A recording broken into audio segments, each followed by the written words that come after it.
Okay, let's dive into the Colombo Stock Exchange for October 2025.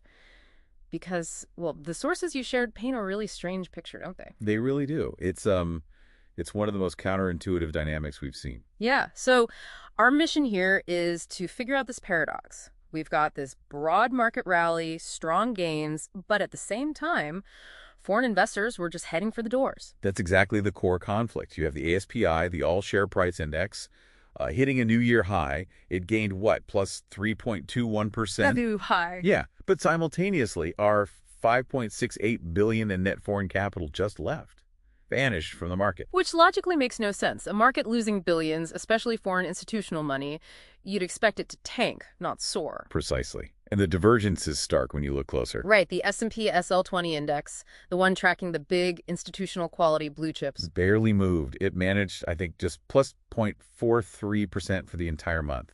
Essentially flat. So the blue chips were just treading water. It really tells you the story was all about domestic momentum, wasn't it? Pure speculation almost.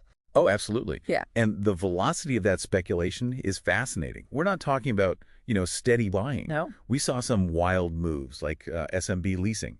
That jumped nearly 75%, No. plus 71.43% in just 1 week. 75% in a week. And MERCANTILE INV somehow pulled off a plus 125.00% surge in a single week, too. Okay, 125%. And that's not really investing anymore, is it? That sounds more like a lottery ticket. It points to froth, definitely. But let's go back to that foreign money leaving, that RS 5.68 billion. Yeah. Someone had to be buying what they were selling. Yeah, Right? exactly. It was all absorbed domestically. But why? Why would local investors step in and catch, well, billions worth of falling knives, essentially? Doesn't that signal panic selling from foreigners? It shows incredible domestic confidence, or maybe absorptive capacity is a better term. Yeah. But it wasn't just one group acting. Okay. You had retail investors really churning through those penny stocks, like LCB Finance saw huge volumes. That's the speculative froth. But at the same time, domestic institutions were actually providing really crucial strategic support. How so? We saw high-value block trades happening.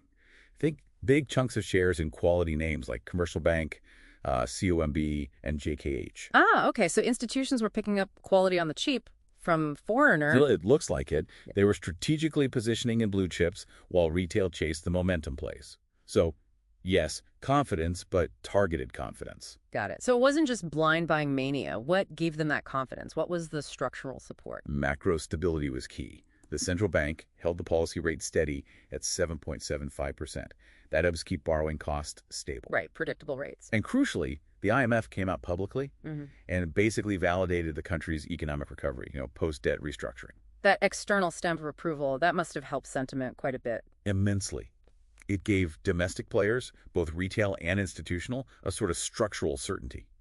Enough to take calculated risks anyway. And you could see that calculation playing out, right? It wasn't just buying everything. You mentioned clear signs of asset rotation, especially later in the month. Yes, very clear in the final week of October.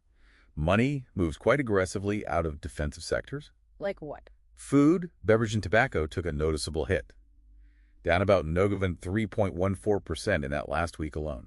Okay, so out of defensives and into where? Straight into sectors seen as having more growth potential, often linked to policy changes.